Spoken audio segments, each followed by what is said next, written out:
Every CEO, every agent, every team leader, every broker has got to look around the corner to see what's coming if they want to make good decisions, not just about their business, but about their life.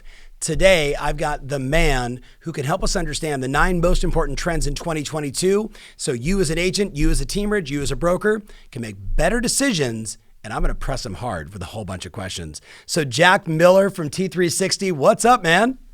How are you doing, Tom? And hi there to everybody in the Tom Ferry audience. It's a real pleasure to be here today. Well, I appreciate it, buddy. So Jack, for the people that maybe don't have perspective on, why you and Stefan are such a magical partnership, give them just a little insight on your background, and then let's tear apart these trends. Sure. Yeah, my personal background, I came out of franchise industry, and I worked for Gary Keller directly when he was building his organization back in 2000 to 2005. And then I've been a franchise owner. I've run an independent brokerage, and I've personally have sold real estate. So I get it. I've been in the chairs of many of your listeners and have worked with a lot of very high level brokers and owners over my personal career. Right. And then Stefan and I partnered up about 8 years ago to build a support system for really high growth brokerages, high growth teams, people that wanted to have business. They had business questions about where's the industry going, right, and how do we stay ahead of the curve. And Stefan comes from a long history that he has over 40 years in leadership in the industry. He's built very large organizations as big as 35,000 agents. So he has a lot of lessons learned from all of his years in management and leadership. Yep. And so we got together to make it practical, to say, how can we turn this into something that a leader can use in their business every day and to guide themselves to where they want to get to. Right. I would say beyond practical, you guys also make it actionable. And that's like, for me as a business coach, as someone that like yourself works with a lot of CEOs and, has lots of conversations with people, I devour the Trends Report every year. And this is the 17th annual, right? So 17 years of mapping out what do we need to know and understand to be relevant, to be ahead of the curve, to thwart some dangers, because you guys have certainly been great about, go back, didn't you guys have the danger report? I think that was a report. The National Association of Realtors commissioned us to study the threats to the industry. And then out of that, we developed the danger report, which cataloged what we thought were the most impactful threats for the next 3 to 5 years to the industry. And the Trends Report has a similar philosophy. We think if it's in the Trends Report, it's a topic that we think is impacting the industry now and will continue to impact the industry for several years. So it should be on your executive agenda if we wrote about it. I agree. So for my agent friend that's listening, or my team leader or team ridge, or fintech peeps and tech peeps and everybody else, I'm going to hit Jack with just rapid fire questions about every one of these trends. If you want to go deeper, you should buy the book, go to their website, get yourself a copy, be like me and just get it on every single year and just devour it, right? Like if you walk into my office right now, Jack, you would literally see them all lined up from beginning to end, and they all have the same thing.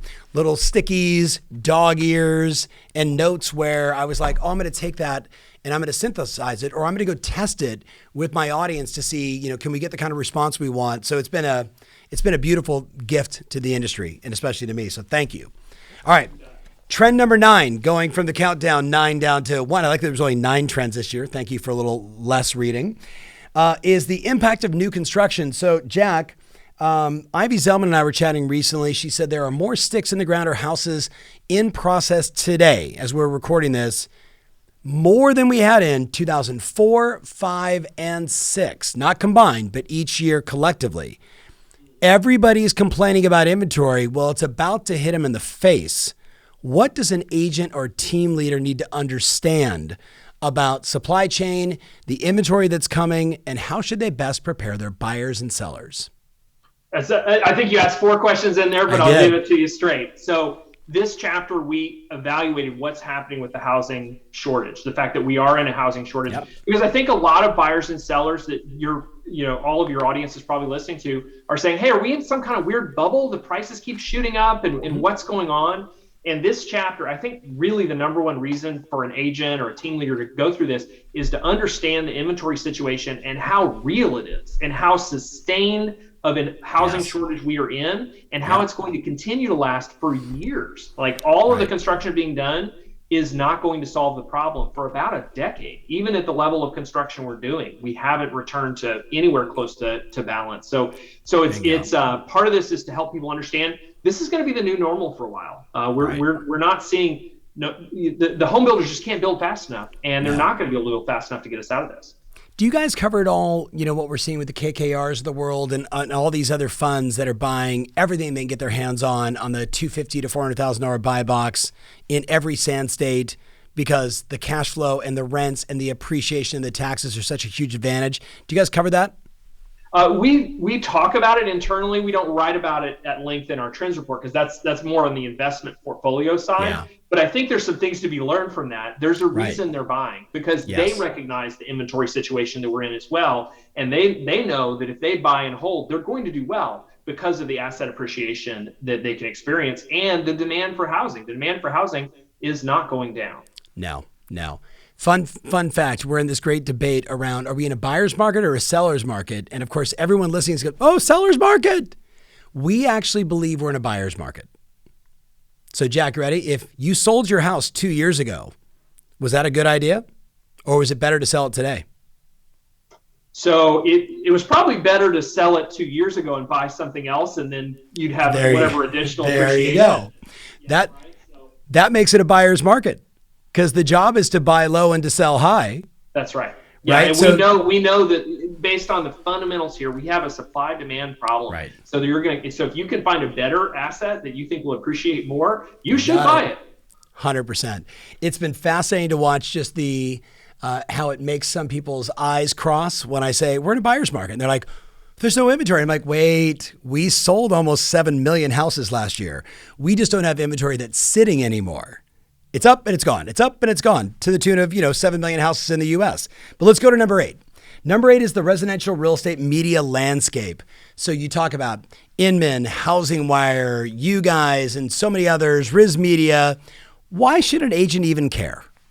So part of what we wanted to do, and no one has ever studied the media landscape in real estate from what we could find. We looked around, we said, has anybody ever looked at the media that we're consuming as an industry? And I think in the context of the greater national conversation about media and its accuracy and does it have bias and things like that, we felt that this was an important year to cover it and say, let's look at the media channels and let's understand their business model. How do these guys make money? Do they take sponsorships? Are they, 100% paid content? Are they 50% paid content? Because that should influence how you treat that media source and understanding what's paid content, what's sponsor content, what's editorial, what's objective, and what is neutral. So that we did this a little bit as a service to the industry. We're going to turn the camera around. We're going to point it back at the media landscape and just say, let's talk about that because it is important. If you're making decisions in your business, you should rely on good information and just knowing if an information that you're getting is sponsored we feel like it's an important piece.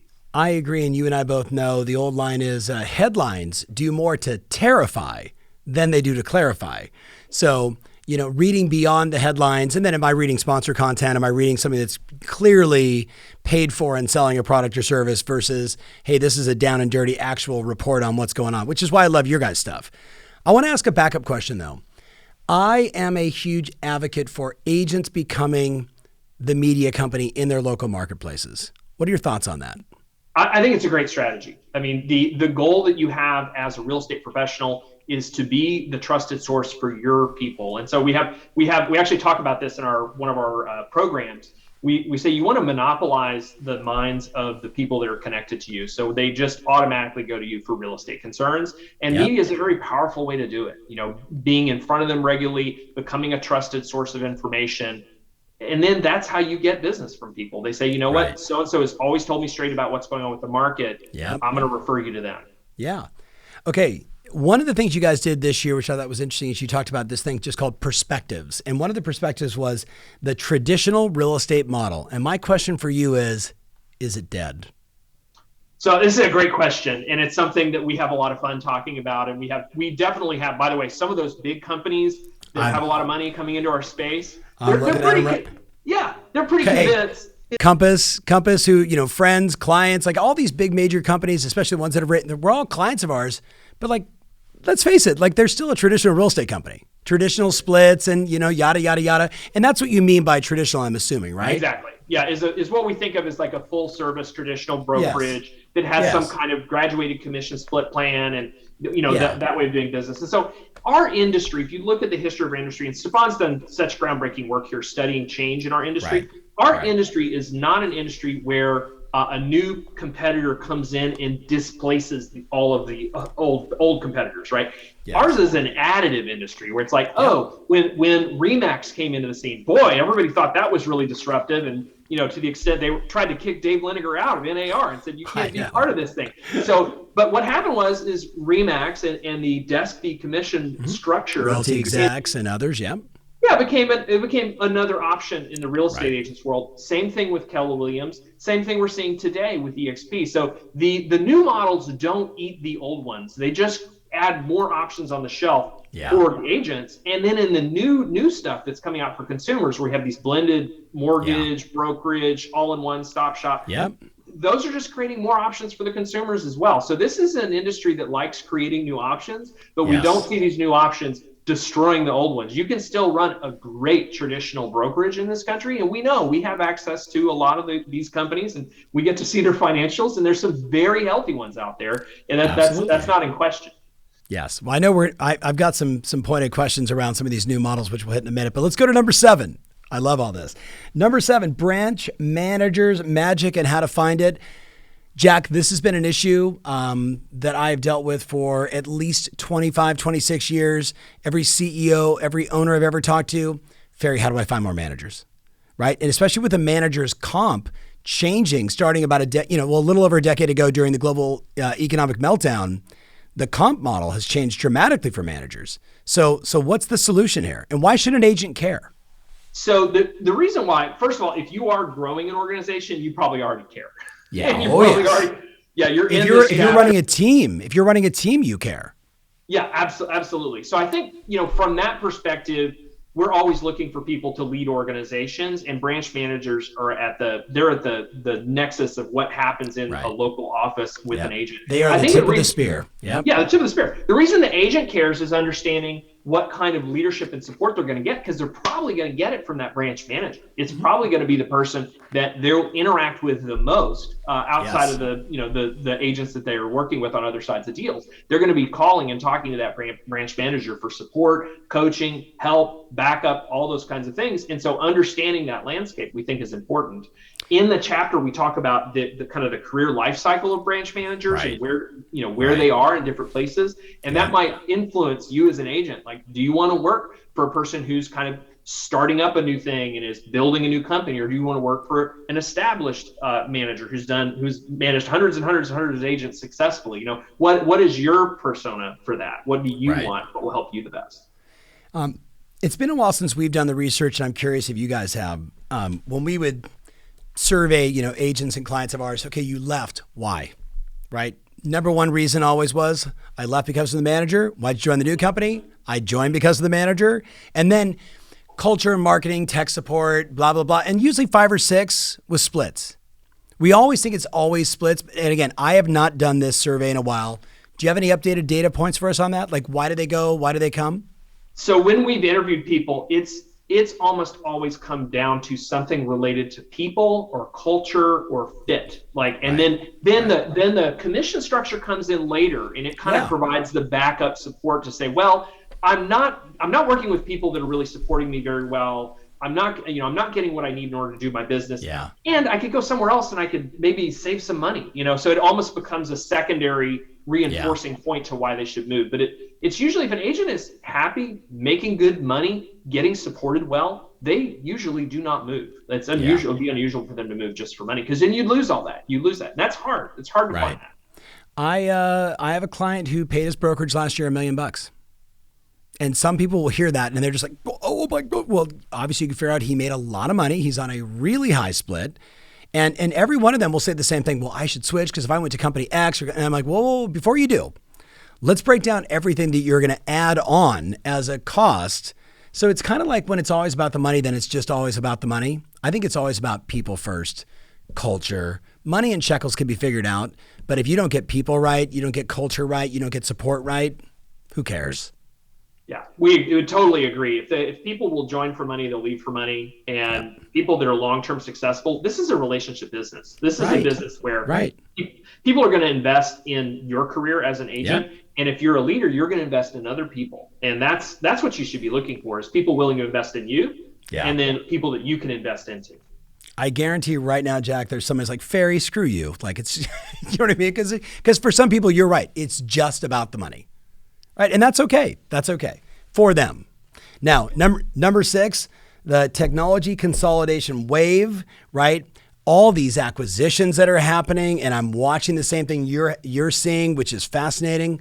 At the end of the day, all this tech, what's it really going to do for agents going forward? Like, if we really can hit one button and generate the lead, go through the funnel, get the appointment, do the transaction, have it all work out, like everything that everybody's dreaming about, like, is it really going to happen? What are your thoughts? We're in a race for efficiency, Tom. Yeah. You know, that's where we are right now. Yeah. Yeah. We're in a race for efficiency. People want their time back. They want to focus on the areas that they most enjoy and are best at spending time, which for most agents is with clients, is actually serving and working with their clients. Yep. And there's a good news part of this with all this technology consolidation. It's actually very good news. We now have technology that is mature enough that can actually do the job pretty well. And now we have companies that are big and financially well backed to come in and say, we're going to put these things together 100%. To make your life easier as an agent, or to make your life as a team leader more manageable, where you're not diving into 20 different systems to try to make your business happen. The average agent uses about a dozen systems today to run their business. And that's a lot of logging in and out of a bunch of different stuff.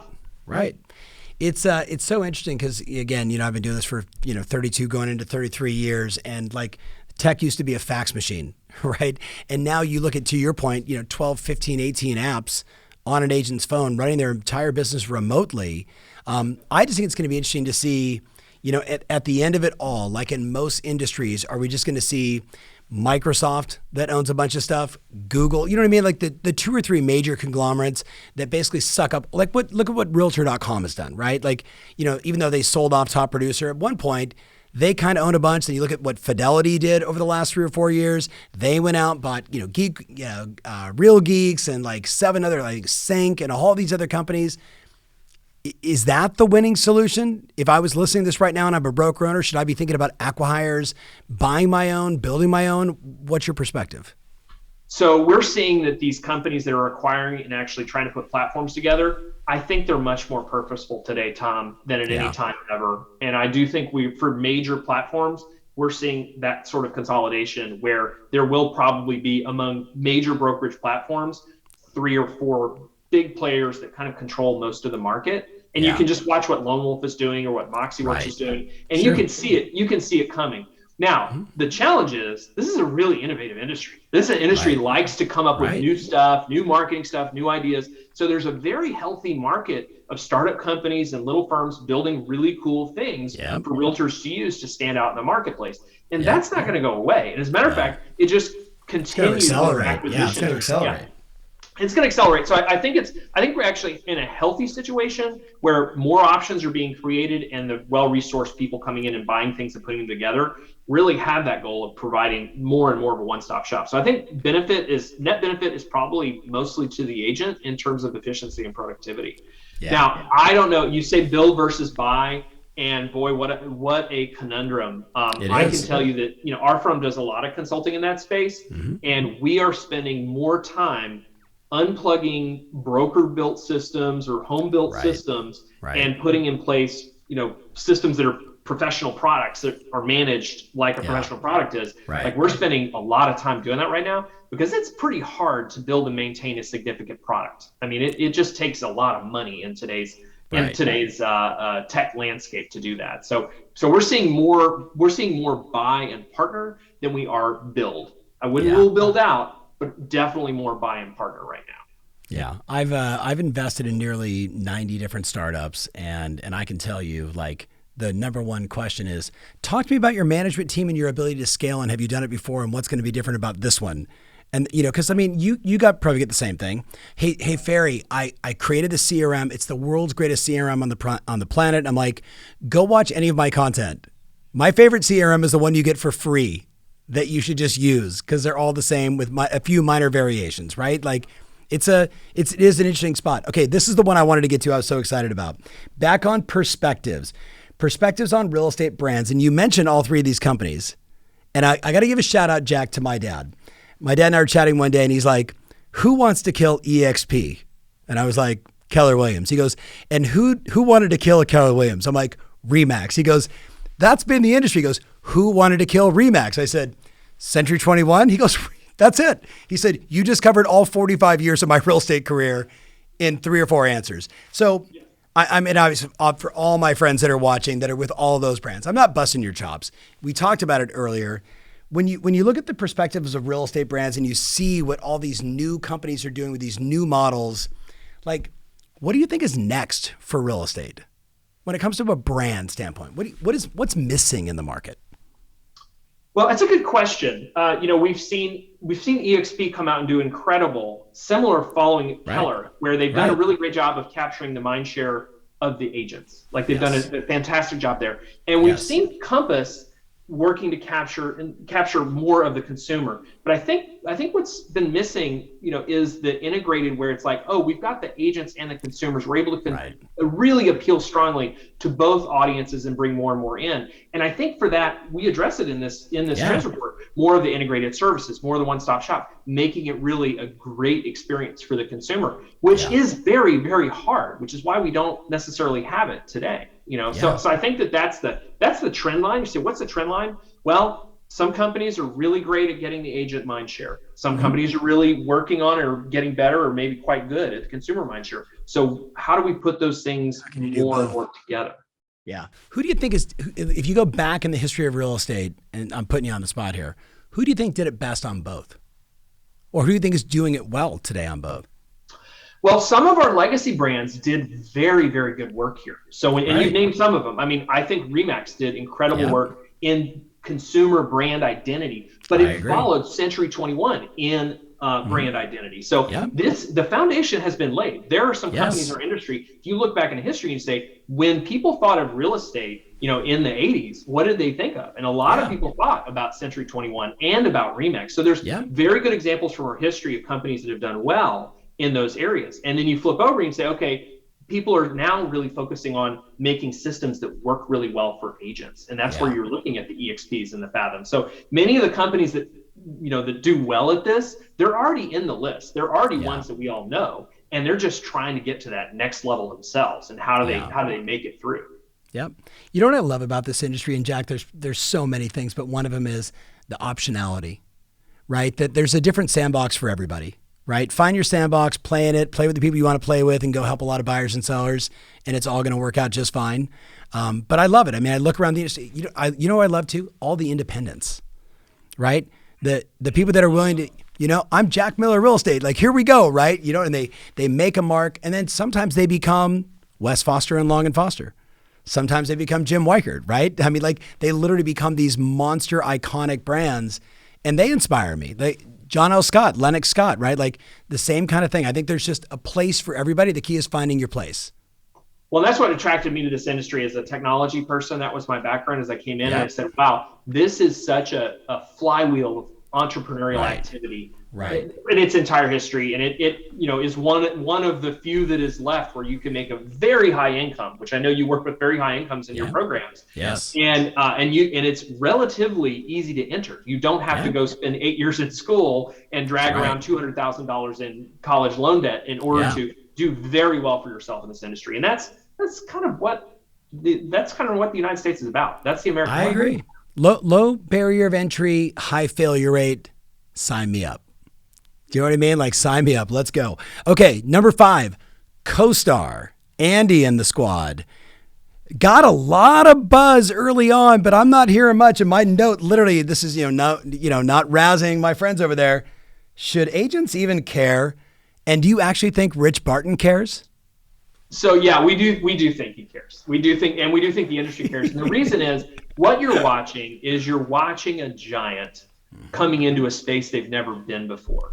Right. And they have so much money and so many resources, and they can pencil out the numbers just the way we all can and say, residential real estate is such a big industry. and they see it. They're masters over in their domain in commercial, and they're looking at residential and saying, we think we can go get that too. But their initial moves are, they're experimenting. They're figuring out how to even move in our space, right? So people say, oh, well, that didn't work and that didn't work out. Well, okay, but they've got several $100 more billion to spend on figuring out what is going to work. Right. And they own some good assets at this point. I mean, they bought some good tech, maybe not the best tech in the world, but they bought some things that were pretty solid, and they have ambitions to do more. So we think agents need to know about it, because this is like, I mean, how many times do we say, oh, Zillow is, they're these outsiders coming in. Like, we love to say that in this industry. We love to discount these people that want to come in and play in our sandbox. We say, this is our sandbox. You don't know anything about our sandbox. Why are you coming in here? And this is no different. I think people want to discount them, which is why we wrote the chapter. We said, look, let's really understand this company. We think that leaders in this industry will need to understand it. We do think agents will need to understand them too, as they begin to make more and more offers into the space. Yeah. One thing's for certain, if you haven't done your background check on Andy, he is maniacal, man. He is. Like, if he gets obsessed about something, I'm not saying it's Elon Musk level, go to the moon or go to Mars, but like, he's intense. He's intense. A competitor. He's a true competitor. He wants to win. Yep. Yeah, he wants to win, and he's going to fight really, really hard. So I do think Zillow is thinking about them. I do think people's in industry leadership positions are thinking about them, because they know that, because Andy has that personal reputation and the company has that business reputation.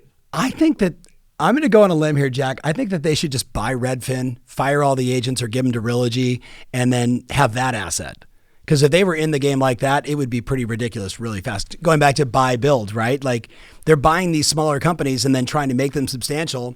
Why not take out one of the giants? Well, they're on a learning curve. They may decide to move in that direction. Right. Crazier things have happened. Remember Zillow bought Trulia, right? I mean, we know it's an option. Okay. Number 4, real estate and the great reshuffling, right? How the pandemic impacted real estate consumer migration and its habits. And as we sit here and we record this, Jack, I can't help but think, I don't like the phrases like this is the new normal, right? I truly see, if you study pandemics, it's about a 2-year burn on average if you go back in history. So as we film this, we're a month or so away from that 2-year mark. We see normalization throughout Europe, but there's no doubt it had massive, massive impact on housing, how we do business, the way we operate, the way we view the world. A lot of bad and some good. So the question is, what's next? So we accelerated trend lines that we were already on because of the pandemic. We were already on a work from home trend line. We were already on a trend line where people were looking at secondary communities that were less expensive, and even states that were less expensive. We've been having people moving from California to Texas, which is where I live, forever. Yeah. What the pandemic did was it just push the go button on all those things. It made all those things happen. So what's coming next is more of that. Now that we've accelerated that trend, we're going to see growth in secondary, tertiary communities. We've seen incredible growth in vacation home, rental market, like those kinds of markets. Because people are saying, look, if I can work from anywhere I want, then I'm going to move to places that I really love to be. I don't have to be tied down to where I thought I needed to be in order to have my job. So those trend lines have just accelerated. And valid for the agent who's thinking about their career and where they want to focus and specialize. You may not have to duke it out in the traditional playground of your major metro market. You can go pick areas and colonize those areas and say, this is an area where I see people are coming and moving and going to be. I'm going to become the master of that new domain. And that's really the message of the Great Reshuffling, is that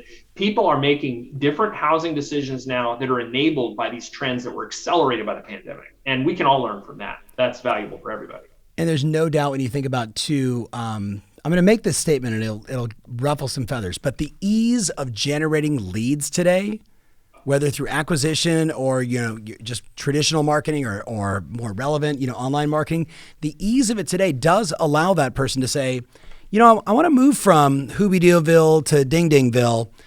Let me go on Zillow. Let me go look at Realtor.com. Let me go look at all the different, like all Home Light and everything else and say, well, can I buy some of the leads there? Bam, I'm in the game. I can do a referral fee model and then I could slowly migrate over. Like, we're seeing that level of, it takes courage, but ease.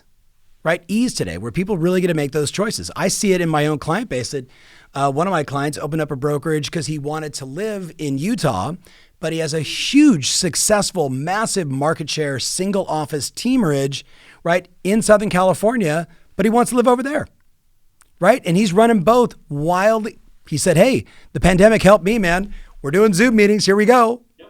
Do you think that trend changes? Do you think Zoom and what we're doing right now in a podcast scenario in Zoom versus face-to-face, do you think that goes away, or does it become the quote unquote new norm or the way we do business? I think people have accepted this as a valid way to do business, that it's more convenient for many people, that allows people to stay closer to the things they care about, like their families. If you are, so and to, live in Utah and own a business in Southern California might have been something really weird 20 years ago. For sure. But today, very accessible, very doable. So it has so many benefits that why would we go back? Why would we do it any differently if we can do those things? Our company, the entire time I've worked with Stefan, I've lived in Texas and he's been in California. All of our senior team, we have 30 people that work for us. They're all over the country. So we were virtual going into this. And so we for us, it was natural, but we think that more and more people it offers so many benefits. Why would we give it up? Yeah. We're seeing it, especially in like really high densely populated, massive traffic areas, which sounds like every place in the world. But a lot of clients that have said, they're giving options now to their sellers. Mr. and Mrs. Seller, before I come over, why don't we do a Zoom session where I can walk you through the process? You can show me the house. We can do a deep dive together. We could do it at 4:00 in the afternoon. We could do it at 1:00, whatever's convenient for you. This is how I'm doing it now. Then we show up, then we measure, then we photo, then we blah, blah, blah, blah. And they're like, they were crushing during the pandemic. I mean, we were on Zoom starting in 2017 with all of our clients. So when the pandemic hit, we're like, just get your own Zoom account and start inviting buyers to buyer consultations. Do your meetings this way. And they were all like, oh yeah, we've been doing this with my coach for the last 4 years. We got this. I think a lot of them are just going to continue it, and then we'll get face-to-face and we'll do all that stuff. But I think people will use face-to-face more strategically for this is something where I want to show up in person. Right. But I can already tell it's already impacting service delivery at homes. Like we installed a whole home generator recently. Yeah. The person who did our quoting and everything never set foot on the site. I walked around with my phone with him on FaceTime. I showed him everything. He didn't have to schedule the drive out here. He's not even in Texas. He just looked at everything and said, I can send you the quote and get it done. And so why would real estate be any different for a lot of scenarios? Like there's no reason. Yeah. Big shout out. So I'm going to give you the flip side of this. And I know we only got a couple left. So the flip side of this is I see a lot of companies struggling with maintaining culture, right? Because some companies, mine included, we are hey, Jack, come here. Let's whiteboard this out. Let's huddle. Let's go walk the lake at my Orange County office. Let's go walk the loop at my Dallas office. And there's something about that energy that has been displaced by all this. I think we need to look at how do we get that back? Because I think that's going to be a growing trend going forward. How do you have massive connection and community in those whiteboard moments when it's not, let me check on Slack, is Jack available? Oh, he's booked all day. I can't get him for 5 minutes. Shit. Yeah, no, it's for sure. But put that in context. We were already in an environment, Tom, where brokers and leaders were struggling to get their people to come into offices for meetings already, right? That's where that was our start position. Is most of the industry had sales team meetings that were not well attended. People were not doing that. And so what was the answer for that? You have to be high value proposition today. There has to be a big payoff for people to do whatever it is, whether it's show up to a virtual thing like this or come into your office. So the focus on making those experiences quality and then creating opportunities to have that cultural connection, that team connection becomes much more deliberate. I found that myself and my wife during the pandemic period, if we had people over, you had to really plan. You had to figure out where are we going to be outside? Are we masking? Is there going to be a fan? So that kind of deliberate social thinking is now important to leaders and is important for agents thinking about how they want to move and how they want to work. I concur. Okay. The real estate financing revolution. I'm a fan of this because I'm an investor in one of these crazy companies, actually about 5 of these companies, a couple inside here. Do consumers care as much about a one-stop shop experience? Do they really care? So what they care about is they care about having a good experience, period. Yes, so I agree. It isn't necessarily the one-stop shop. And you have to bear in mind, a lot of the consumers that are entering the real estate marketplace today, there's some generational shifts that are happening where, agents are working with people that they're first-time home buyers from a highly digital generation. Yes. And so they don't have this preconceived notion of, I need to buy or sell a house, so I'm going to meet with an agent. They don't have that. They have an offer that came in their mail from a brand that they recognize because they've seen it advertised that says, hey, we can save you some money, or we can make you an offer where you can buy and sell at the same time. So they're not evaluating it through the industry's filter or lens. No. And so that's the opportunities. We have people that are learning new ways to transact for the first time, that it's new to the industry maybe, but it's going to be their first time for them, or early in their real estate buying career. Yeah. And then on the flip side, you have consumers who've been buying and selling real estate for a while who are looking to save some money, and they can see that they can be enticed by those offers. Now, is everybody going to go for that? Not necessarily. Yeah. But if you had a relationship with a mortgage company and you had great service and you liked it, and they reached out to you and said, hey, we can save you probably $5,000 or $10,000 on your next transaction, for the person that's mindful of the dollars involved in selling their home, that's something they'd listen to. So I think we need to pay attention to these companies. And I know you're invested in several of these. We've been tracking this for a while. We've been working with companies like this for a while. And we think they're here to stay. Now, what they look like in 5 years, that's up for debate. But we think that there's too many of them, and there's too many of them that are showing traction in the markets that they've gone into in a substantial way. Let's divert and let's talk about iBuyers and sell-through rates. A lot of them that are in that space, and I don't know. I'm sure you read Mike Del Prete. I saw something this morning that said January was a booming month for iBuyers, and I was not shocked. Right? What does boom mean? I have to dig into the data. So if you're a Mike Del Prete fan, do that. But I think about those guys. I think about Open Door being sort of the last big stallion in the race, and then I think about all the power buyers, the Easy Knocks, and there's so many of them now. First of all, congratulations to all of them, because it looks like the next 4 years could be good for them. The question is like, how do they get the word out?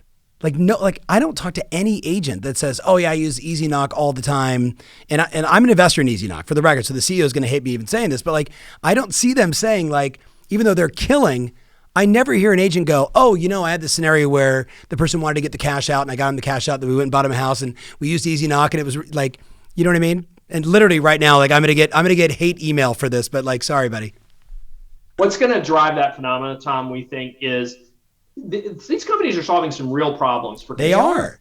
They were saying, look, we know you don't want to sell your home because it's going to be tough to buy and you have to sell first and buy later. Right. Let's just eliminate that. Let's just make it so where, hey, we'll put you on our line of credit, go write a cash offer. We can sell your home later. We'll give you the makeup and difference, and it's not going to cost you a ton of money. We've done the math on these. I've personally gone through the mathematics on these. These are very compelling offers to the consumer financially. They save people a lot of money, and they get them in a home that they want now. They allow them to shop now versus have to worry about selling and then shopping, right? Which is such a headache, such a hassle. And I'm not just talking about iBuying. I'm saying, look, go shop. We're going to list your home. We're going to get the most 100%. Money possible for it, and we'll take a 1% fee, and we'll give you the rest of it back when it sells. I mean, that's a phenomenal offer. It's a major hassle saving. And what is this generation about? What are we about right now? We're about immediate gratification. The ability to say, look, I'm financially qualified. I own a home. If I sell it, I have plenty of money to buy my next home. Mm-hmm. Why can't I go shopping right now? And these companies are saying, yes, you can. Yeah. What's going to change the dynamic in the agent community? And I have a story about we talked to our brokers, our alumni group about this. The agent community is when they start losing listing presentations because of that. When they say, I was going to list with you, but so-and-so said I could just go shopping right now. What I really want to do is shop. You didn't come in with a menu of services and say to me, here's all the different, how about, hey, I can buy your house. I can list your house. I can also help you fix it up if you want. I have that vehicle, or I can make it a no-brainer and get you 75% of the cash out. You go buy a house. Here's my menu of services, which is better There's some of these things, Tom, that I think in 5 years we're going to look back and just realize, oh, that's now standard operating procedure. Like the cash offer on the next home for a truly qualified buyer who owns a home, why shouldn't they be able to make a cash offer and move when they want to? Like that just seems like if they have the money, it's just this hassle of this transaction to get it out of the house they currently own. So there's some of these things that we think are just going to become table stakes in the industry as more people adopt them. So don't write them off. And it's not all about the iBuyers. It's not all about people that are trying to buy the home and flip it. That's not what we're talking about. We're talking about making that whole transactional piece efficient. And by the way, that's what consumers want. They just want it to be easier. And if you can tell them, go shop now, you can use our checkbook and write whatever money you need to write, and we'll worry about the details on selling your home later. I mean, that's a phenomenal offer. I'm looking at this, I'm like just re-glancing at all the, underlying notes that I have and all these companies that I know and a couple that I invested in. And I'm like, one of them needs to say, we're going to spend $40 million next year on TV. We're going to spend $4 million a month on Google. And I think whoever does that is going to win, because I look at all these players and I think they get lost the way some agents get lost in a sea of sameness, right? Or worse, in these guys' case, they just don't get heard about.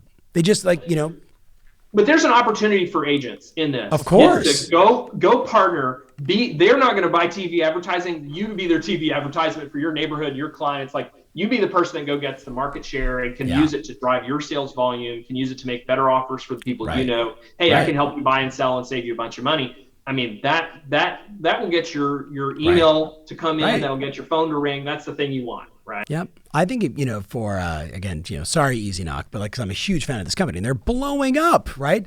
And yet, if they got agents engaged with that menu of services, that's all it is.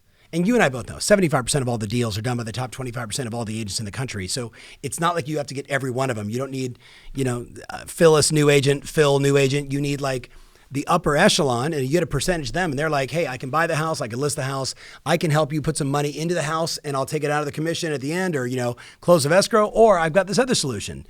They do that. If you're watching right now, if you're not doing that, I just think you're not providing all of the potential solutions or optionality for a consumer. And if you're not doing that, are you as relevant to them, especially the person that's on their phone doing research before you got there?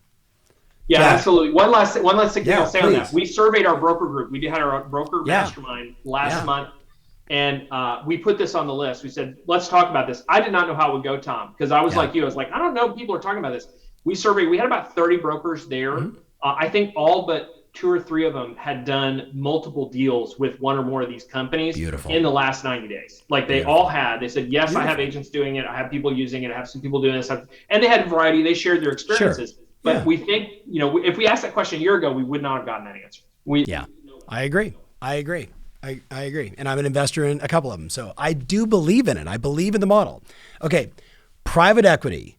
OMG. This was such for me as an investor, I was like, oh yeah, I know that company. Oh yeah, I remember that deal. Oh, I should have invested in that one. That one, why did I say no to that deal? Right? Why should an agent understand why private equity is coming in, why they're buying all these companies, why they're so fascinated by it? And do you think we'll see more SPACs and more IPOs in residential real estate or in fintech related, residential deals in 2022? Well, I think all of this is going to track how the market is doing and how we're doing in our global economic recovery. And as if things are staying where they look like they are today, then I don't see why we would stop. Right. We are seeing more companies in real estate go public, IPO, are doing things that are acting a little bit more like the tech companies in terms of how they approach the market and think about the market. Listen, if I was an agent and you're coming into this industry today versus say 20 years ago, the likelihood that you might get shares of stock in the company that you are joining or that you have other alternative means of compensation is it's night and day. 20 years ago, it didn't exist. It wasn't a thing. We had some profit share programs, but today the likelihood that you could join a company and be compensated via the growth of the company in the stock market is pretty high. And it's not just one company. There's many of these companies. So that's part of what we're seeing is that Wall Street, private equity, all of these, moneyed entities are seeing how real estate can be corporatized, professionalized, turned into another giant services business where we're going to have a lot of ways that people are making money from this service business, including ownership in the companies themselves. I agree, and I'm not going to touch on the last one. I want to go a totally different direction. I am I'm really spending a lot of time studying blockchain, really since Peter Diamandis introduced me to the concept back in like 2015, 16. And then you look at blockchain, you look at crypto, you look at the gains from crypto, the impact that's having on residential real estate and others with a lot of wealth. And then you look at NFTs, and of course, my goodness, let's put our Oculus on, let's play golf in the metaverse together. all these things are happening, and I know it's going to be the 2023 Trends Report, got to be in the top 3 or 4, right? If not number 1. What do you think right now? What should an agent understand, be looking at, knowing today as it relates to blockchain, crypto, metaverse, all this and more? Yeah, some of these things are going to have more of an impact sooner rather than later, because it's a lot. It's a bunch of different things kind of all happening at once related to the fundamental innovation of blockchain, right? Yes. So blockchain is this underlying technology. It's going to touch a lot of the tools we use eventually. Some of them sooner than others, right? Some of them it's going to be easier. So we see a lot of great stuff happening in the finance world, the co-ownership, the ability to split up an asset and have lots of people own it and be able to swap in and out of that asset. I mean, it's been a real hassle. Anybody that's owned a building in an LLC with a bunch of partners knows how much trouble it is to change equity in that environment. You got to talk to an attorney. You move that all into a blockchain format. Now it's much easier. So we're going to see some of that come into residential to enable it, make it easier for people to buy housing together and have very fungible mechanisms for doing so, where they can move in and out of property that they own. So it will have a big impact. It's just a question of timing and time frame. If you look at crypto and NFTs, hold on, I got to just give you a shout out for the fungible mechanism. Hashtag fungible mechanism. Hashtag fungible.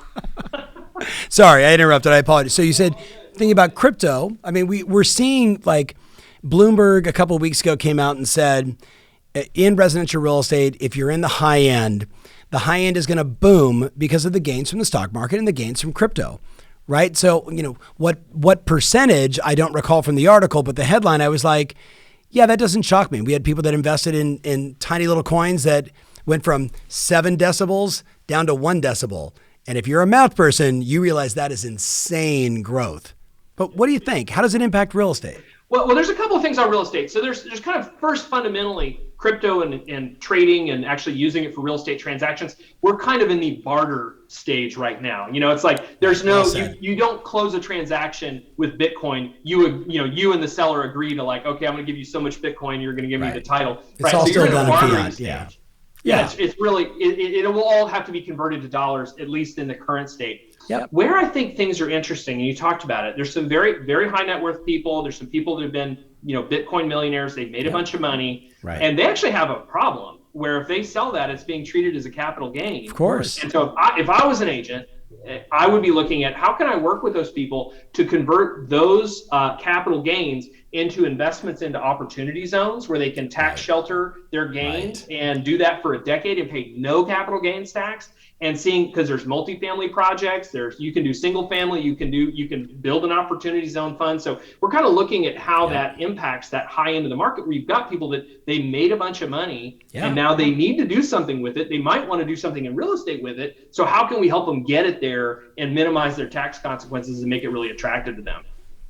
It's interesting. I just interviewed Natalia, CEO of Proppy, on my podcast a while back, and we were talking about just that, right? And I think it's important. I liken it to mid-teens of the 2000s. If an agent was in Miami, in New York, New York City, Seattle, San Francisco, and their business card didn't have I speak Mandarin, if their website didn't translate instantly to Chinese or Mandarin, like, they were just less relevant. And today I'm saying to agents, you might want to get crypto certified, whatever that means to you, Proppy or another. You might want to at least have some understanding, because otherwise you're not culturally relevant to that 27-year-old or 67-year-old that walks in and says, I've had a $10 million gain and I want to get it out of this and I want to get into real estate. And if they start talking meta wallets and you're like, what are you talking about? You've already lost. You need to be conversant in it, and because you probably will have people who want to transact. I mean, I know people personally. I've got a person who lives across the street from me. That's exactly that situation. They bought their house, was 100% from crypto gains, right?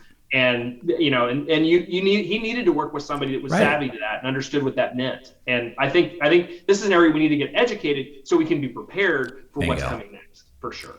Literally just did that with like 3,000 of my clients last week in Vegas. I'm like, just listen up. I'm not telling you to buy an NFT. I'm not telling you to invest, but you better understand it.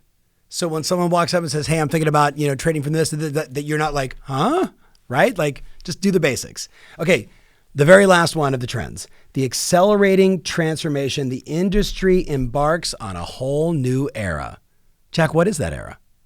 So if you look at the history we've tracked the history of all the major transitions in real estate, and we're entering the 10th. We're now moving into that. So the prior two that really set this one up were technology and then capital. So we had a big trend for our trends in this industry. Mega trends tend to last about a decade. And so we had technology come in around the 2000s. IDX, search, listings, leads, all that sort of stuff, Zillow, all that was born during that. And then was immediately followed by the following decade, where we had about $8 billion in the last 5 years, which was up from $2 billion. So we quadrupled the amount of money that was going in the industry in a very short amount of time. So we had technology set the stage. We now have capital providing the action in terms of being able to merge, consolidate, buy up, do all those things. And that just means all these things that we've been seeing happening over the last year or two, and maybe that were slowed down due to COVID, maybe things took a little bit of a pause, they're going to pick right back up, because the table is set for companies that have a lot of money to come in and continue to accelerate those changes. So if you wanted things to go back to the way they were, we're here to disappoint you. That's not going to happen. Buckle up, soldier. Not going to happen, because you're going to see more companies get acquired. Right. You're going to see more of these consumer-facing companies that have these alt-fin financial offers continue to make them, some of which are great partners with the industry, and you should definitely check out. So all those things are going to happen at an increased clip. We're not slowing down because of that. And that's why we've declared this. We have now entered a new phase where from now until probably in the late 20s, we're going to see a massive amount of change happen a lot faster than maybe we thought it was going to. I love it. I love it. So I know we're going to talk more about crypto in the future. We'll talk about the DOJ in the future, leaving everybody hanging, right? Because there's not a lot there yet, but we know it's coming. But I want to say to you, Jack, and to Stefan and the team, thank you for our friendship, our partnership. Thank you guys so much for taking thousands of hours and synthesizing all this stuff and then making it actionable for people like myself and the listener to go out and use this information to be relevant in the marketplace, to be ahead of the curve, and to see around those corners, which every CEO has to do. So if you're watching, right, you can see all my little notes here, T3trends.com, T3trends.com. You should go get yourself a copy of this book. You should read it over and over and over and over. And if you're looking for something to do content on, if you're one of my content, peeps out there, man, it's packed full of interesting things that will have people say, I see that gal everywhere, and the stuff she talks about is amazing. So, Jack, closing thoughts as we move forward? So, all of these things are to set you guys up to be successful. We are such fans, Stefan and I and the whole team, we're such fans of the industry. We want the industry to do well. We want practitioners that are out there hustling every day to do well and get what is coming, in terms of the opportunity that's in front of them. And so use our Trends Report and all the things that we reference in that spirit. It is here to help you. That's what we do, and that's why we love doing what we do. Love it. Love it. Well, thank you, my friend. And for my listener out there watching, I can't wait to see your comments.